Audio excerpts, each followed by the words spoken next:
Bonjour chers élèves, j'espère que vous allez bien. Dans cette vidéo, on va corriger ensemble un exercice lié au chapitre Les lois statistiques de la transmission des caractères héréditaires chez les diploïdes.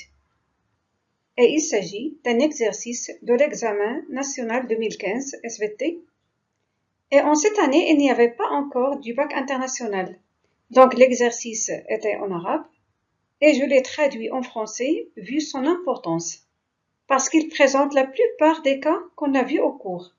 Le cas de monohybridisme, en cas de codominance et dominance absolue, et aussi gène létal, et même le cas de dihybridisme en cas de gène indépendant. Les niveaux concernés sont les deuxièmes bacs SVT, PC et Sciences Maths 1. Le sujet, afin d'étudier le mode de la transmission de certains caractères héréditaires chez les chiens, on a réalisé les croisements suivants. Premier croisement entre des races pures de chiens, l'une avec de longues queues, ذيل طويل, et autre sans queue, بدون ذيل. Ce croisement a donné la première génération F1, des individus tous avec une queue courte, ذيل قصير. La première question, que déduisez-vous du premier croisement? Justifiez votre réponse. Donc, observons ces résultats. Le premier croisement entre de races pures, donc homozygotes, des chiens, l'une avec de longues queues et l'autre sans queue. Ce croisement a donné la première génération F1 avec des individus, tous avec une queue courte. Donc bien sûr, on étudie ici un seul caractère, on est en cas de monohybridisme. En F1, on a obtenu des individus tous avec une queue courte. Comparons ce phénotype de F1 avec celui des parents, qu'est-ce que vous constatez? Les parents avaient soit des longues queues, soit sans queue. Alors que F1, ils ont un phénotype queue courte. Donc ce phénotype se ne trouve pas chez les parents. Il est nouveau, jadid, et il est intermédiaire entre les deux phénotypes parentaux. المظهر وسيط بين الأبوين بين المظهرين الأبويين. Donc, on est en cas de codominance. تساوي السيادة. Puisque les deux allèles parentaux, celui responsable de la longue queue et l'autre qui est responsable de sans queue, expriment chez les individus de F1 pour donner un phénotype intermédiaire, مظهر وسيط, donc on est en cas de codominance. Ça veut dire les deux allèles s'expriment à la fois en cas d'hétérozygote. Les individus de F1, bien sûr, ils sont hétérozygotes. Ça veut dire qu'ils ont deux allèles différents. L'un provient du premier parent, responsable du phénotype queue longue, et le deuxième provient du deuxième parent, responsable du phénotype sans queue. Donc F1 sont hybrides, ils proviennent du croisement de deux races ou bien de lignées pures. Donc ils sont hétérozygotes. Et leur phénotype il est intermédiaire entre les deux phénotypes parentaux. On est bien en cas de codominance. إذا انتباه هذه اللحظة لكم راه مجرد ما نوجدوا في F1 F1 نحصل عليها انطلاقا من تزاوج سلالة نقية. لدينا هنا سلالتين نقيتين من الكلاب، فحصلنا على مظهر خارجي مغاير للمظهرين الأبويين، ما كاينش عند الأبوين، وهو صفة وسيطة، هو مظهر وسيط بين المظهرين الخارجيين للأبوين. ماذا يعني هذا؟ هذا يعني على أن les allèles des deux parents ici ديال الأبوين عبر لإنتاج صفة وسيطة اللي هي ذيل قصير. في هذه الحالة نقول على أن الصفة المدروسة في حالة تساوي السيادة ou bien codominance.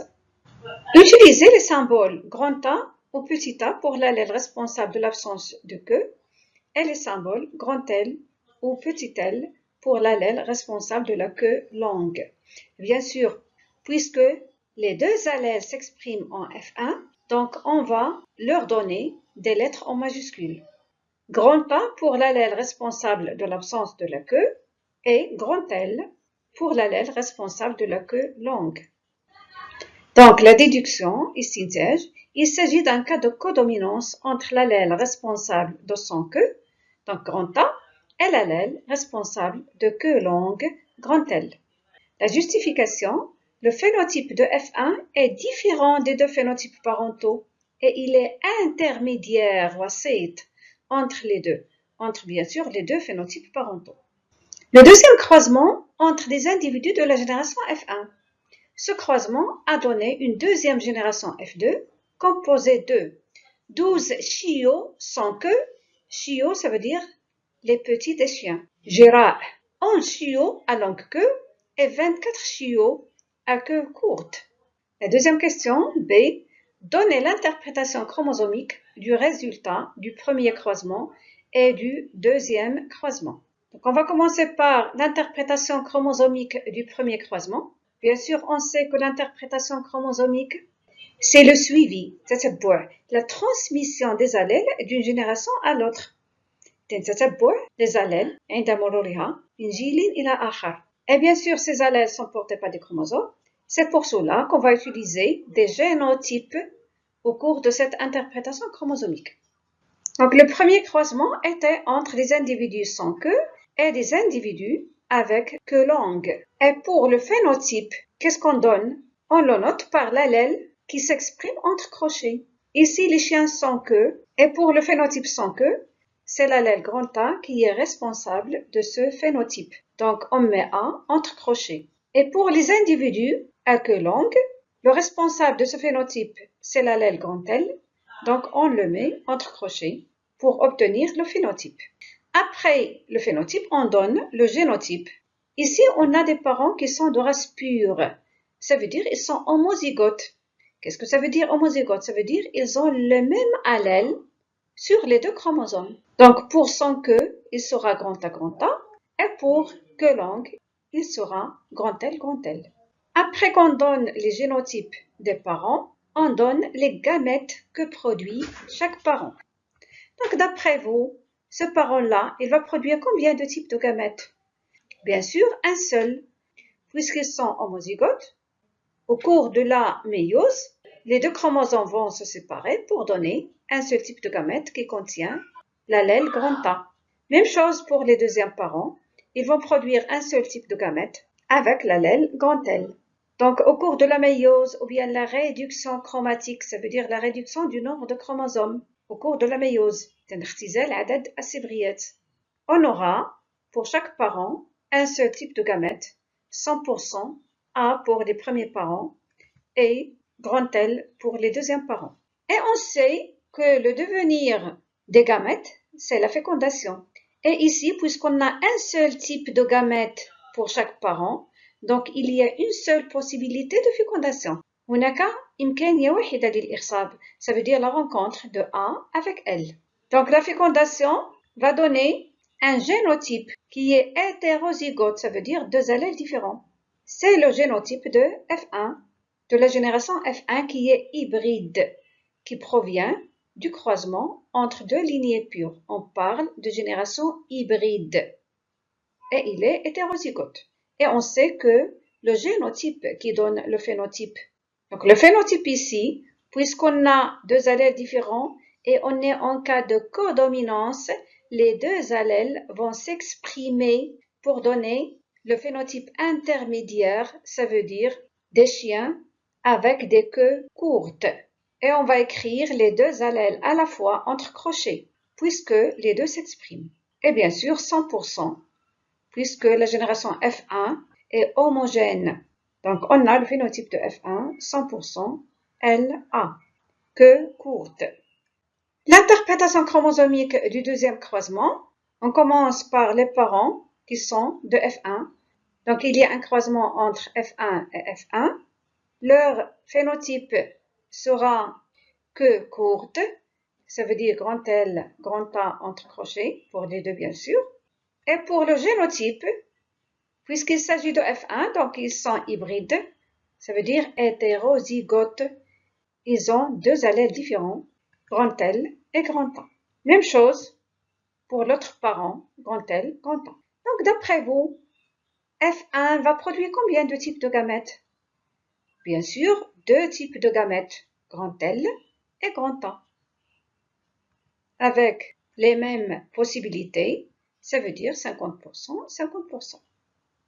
Même chose pour le deuxième parent, grand L, grand A. Et bien sûr, le devenir des gamètes, c'est la fécondation. Et ici, on a plus d'une possibilité de fécondation. C'est pour cela qu'on va résumer ces possibilités dans un tableau appelé échiquier de croisement. Donc ici, on va mettre les gamètes mâles, les gamètes femelles, ils sont les mêmes ici. Grand L, 50%, grand A, 50%, même chose, grand L, 50%, grand A, 50%. Première possibilité de fécondation, la rencontre de grand L avec grand L. Donc, on aura un génotype homozygote, même allèle, grand L, grand L.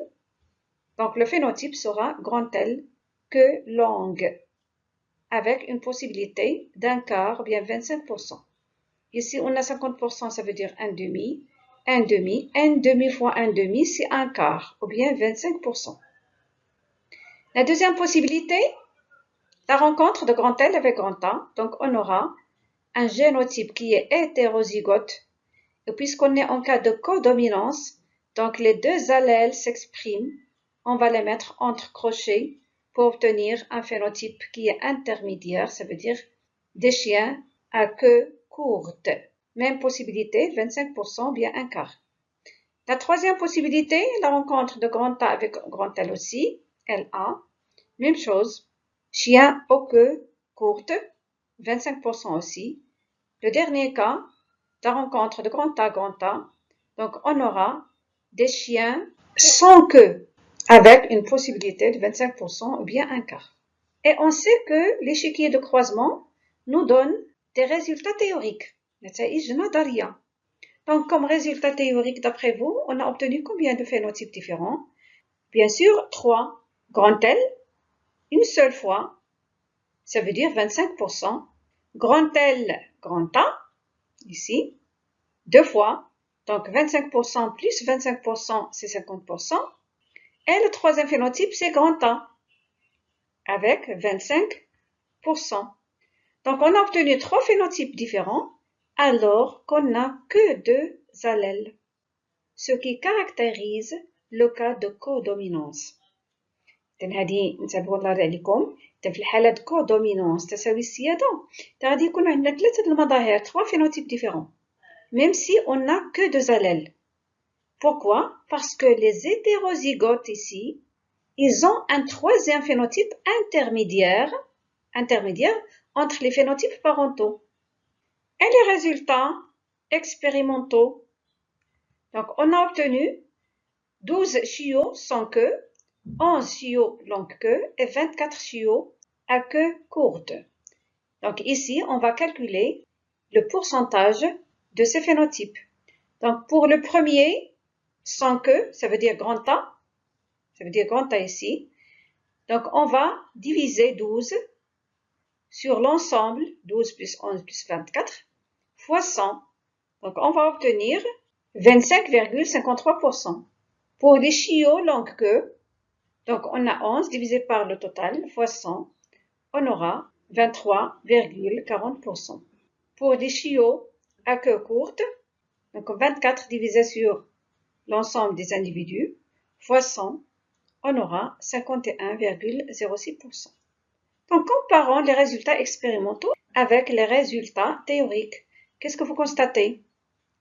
Ici, 25%, 23, c'est proche. 50, 51, proche. 25, 25%, donc c'est proche. Donc, on dit que les résultats expérimentaux sont conformes aux résultats théoriques.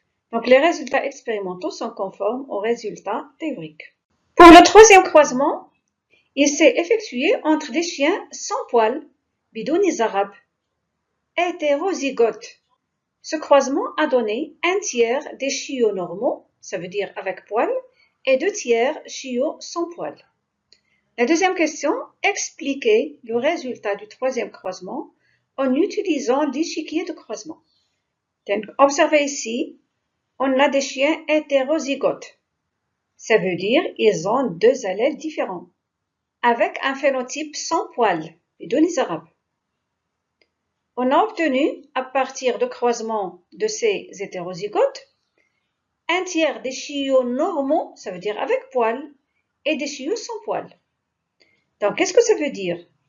Puisqu'on a obtenu des chiots normaux, ça veut dire que les parents contiennent l'allèle responsable du phénotype chiots normaux. Ça veut dire responsable de l'apparition des poils. Mais est-ce qu'il s'exprime chez les parents? Bien sûr que non. Donc, il est récessif chez les parents. Alors que l'allèle responsable du phénotype sans poils, qui s'exprime chez les parents, qui sont hétérozygotes. Donc, il est dominant. Donc, on est en cas de dominance absolue. Pour les symboles des allèles, utilisez les symboles grand N et petit n pour les deux allèles du gène responsable de la présence ou l'absence des poils. Donc, on va donner N majuscule à l'allèle qui est dominant, qui est responsable du phénotype sans poils, et à l'allèle responsable de l'apparition des poils et qui est récessif, on va donner petit n. Explication des résultats du troisième croisement. L'apparition des poils chez le 1/3 de la descendance indique la présence de l'allèle responsable de la présence des poils chez les deux parents, mais ne s'exprime pas. Cet allèle est donc récessif, petit n, alors que l'allèle responsable de l'absence des poils est dominant, saïd, grand N, parce qu'il s'exprime chez les parents hétérozygotes. L'interprétation chromosomique du troisième croisement.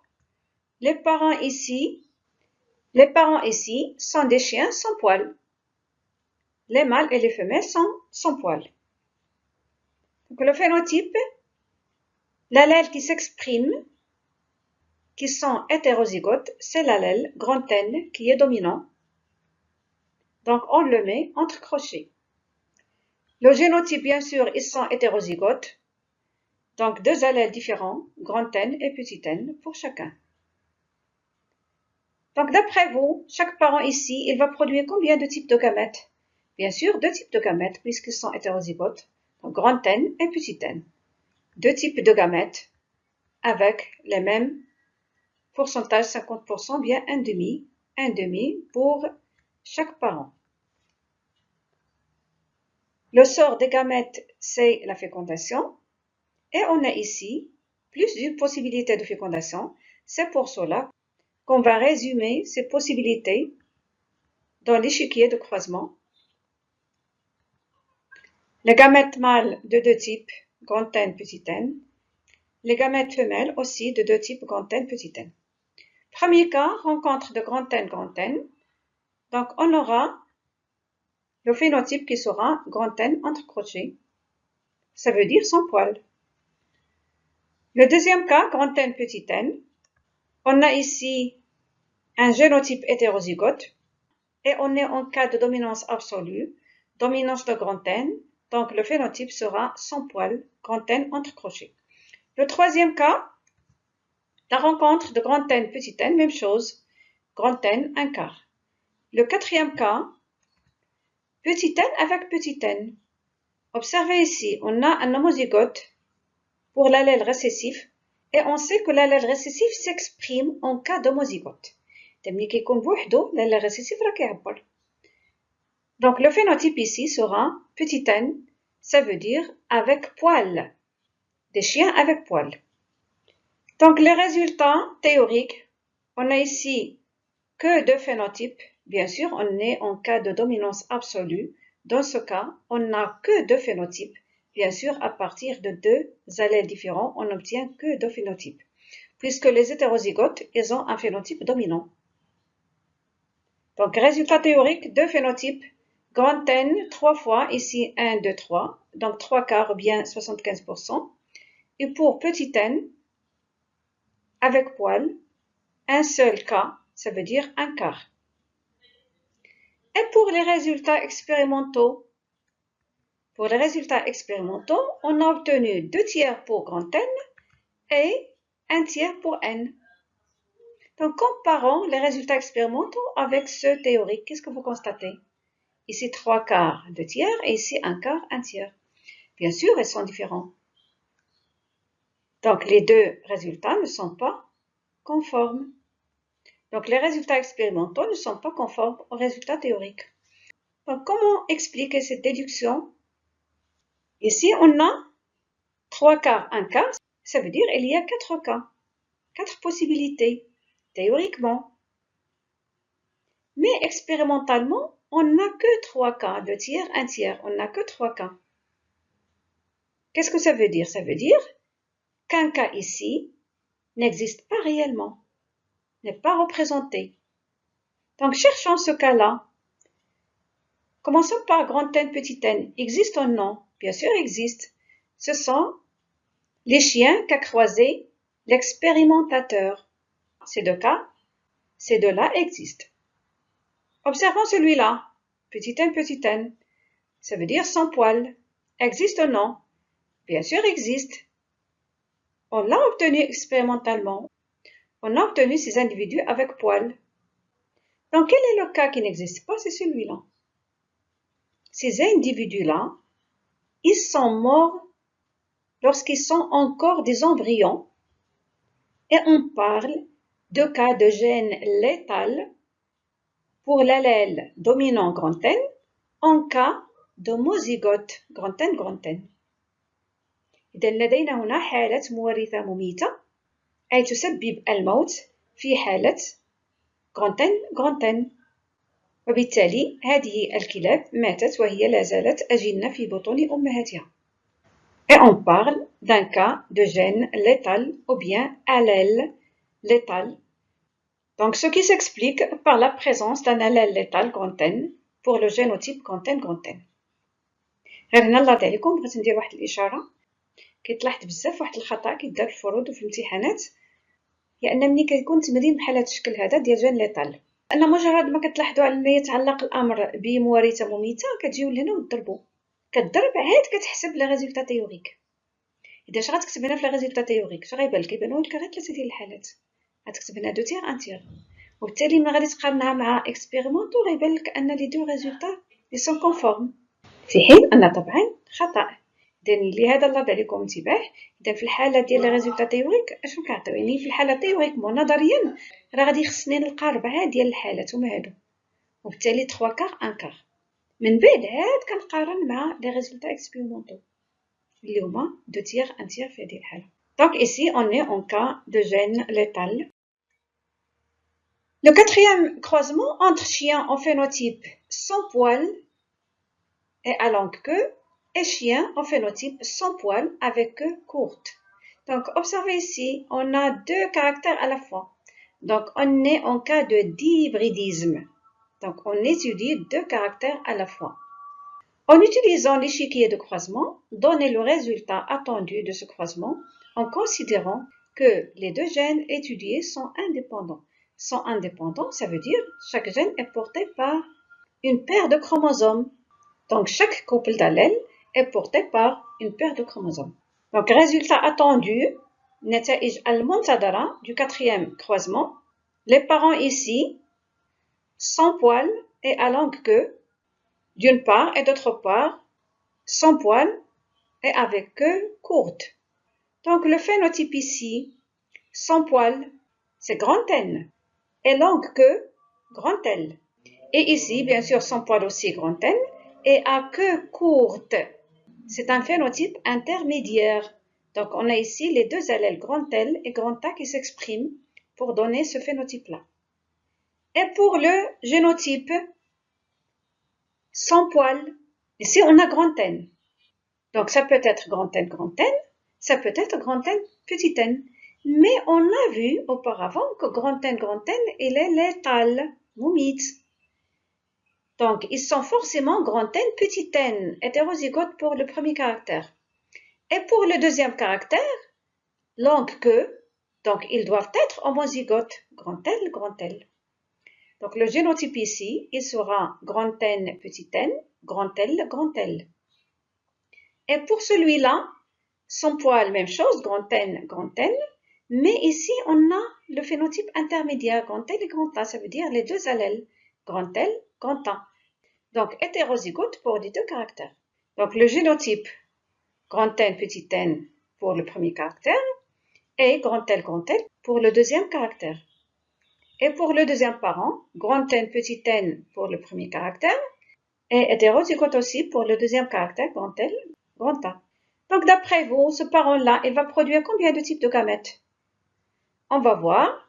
Donc soit N va migrer avec L, soit il va migrer avec grand L aussi, avec les mêmes possibilités, puisque les deux gènes sont indépendants.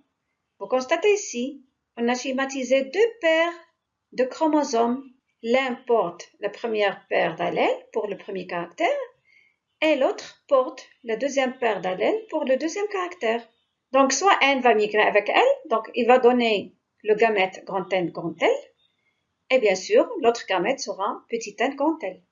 Et si il migre avec celui-là, il va donner la même chose, grand N, grand L, et l'autre petit n, grand L. Donc, on n'aura que deux types de gamètes, grand N, grand L, petit n, grand L. Donc, deux types de gamètes avec les mêmes pourcentages 1,5, ou bien 50%, 50%. Et pour l'autre parent, d'après vous, il va produire combien de types de gamètes? On va voir. N peut migrer avec L. Puisqu'ils sont indépendants, il peut migrer avec L comme il peut migrer avec A, avec les mêmes possibilités, بنفس الحدود. Donc, si N migre avec L, il va donner le gamète grand N, grand L. Et le deuxième sera petit n, grand A. Et on a un deuxième cas. Grand N peut migrer avec grand A. Dans ce cas, il va donner un troisième type de gamète, grand N, grand A. Et le quatrième sera petit n, grand L. Donc, quatre types de gamètes avec les mêmes possibilités puisqu'on a deux gènes indépendants. Ça veut dire ce couple d'allèles-là va se séparer de façon indépendante de la deuxième paire d'allèles. C'est la troisième loi de Mendel. Ça veut dire la ségrégation, bien la séparation iftiraq des couples d'allèles de façon indépendante des autres couples d'allèles. هاد ان يمكن لا تمشي مع ال كيف ما يمكن لا تمشي مع ا علاش انك كتهاجر بطريقه مستقله على ال هاد هي المعنى ديال الترويزيام لوا دو مندل la séparation de façon indépendante des couples d'allèles indépendante des autres couples d'allèles. Donc l'échiquier de croisement sera ainsi. Donc le premier parent qui va produire quatre types de gamètes, on va les mettre ici, et le deuxième parent qui va produire deux types de gamètes, celui-là, donc deux types de gamètes. Donc le premier cas, c'est la rencontre de ce gamète avec celui-là. Donc, on aura grand N, grand L ici, et petit n, grand L. Donc, le phénotype sera grand N, grand L, avec un pourcentage ou bien une portion ici de 1,5 fois 1/4, c'est 1/8. Le deuxième cas,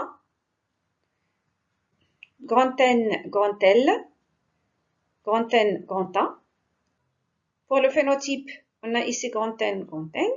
Et pour le deuxième caractère, puisqu'on est en cas de codominance, donc grand L, grand A. Ça veut dire les chiens aux queues courtes. Le troisième cas, NL, NL. Le phénotype sera dominant pour le premier caractère, grand N, ça veut dire sans poil, et aux queues longues, ici grand L. 1/8 aussi, 1,5 fois 1/4, 1/8. Le quatrième cas, NL avec petit n, grand A. Donc le phénotype pour le premier caractère sera sans poil, grand N, et queue courte, grand L, grand A, en cas de codominance. 1/8 aussi, 1,5 fois 1/4, 1/8. Pour le cas suivant, petit n, grand L, grand L. Donc ici, on a le phénotype récessif, ça veut dire les chiens avec poil, et queue longue, grand L, queue longue, 1/8 aussi. Le cas suivant, grand N, petit n pour le premier caractère, grand L, grand A pour le deuxième caractère. Donc le phénotype sera grand N, puisqu'on est en cas de dominance absolue de grand N, sans poil, et ici grand L, grand A, puisqu'on est en cas de codominance de grand L et grand A, queue courte.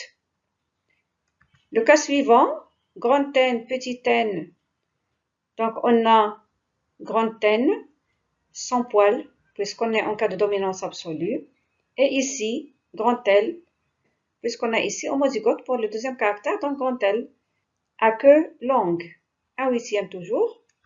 Et le dernier cas, petit n, grand L, grand A, des chiens avec poils et queue courte, 1/8 aussi. Donc, observez ici, théoriquement, on a 8 cas. Mais on sait qu'il y a des cas qui sont létals.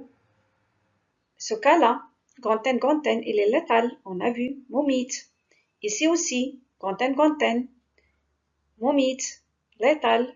Donc, ces deux cas-là vont mourir lorsqu'ils sont encore des embryons. وما مازالين أجلنا غادي يموتوا هاد الحالتين بجوج. Donc, ce qui reste ici, c'est 6 cas. Donc, ces deux cas-là vont mourir puisqu'il s'agit de génotype létal. Et la question demandée, résultat attendu, نتائج المنتظرة. Et on sait déjà qu'il y a un cas létal grand N.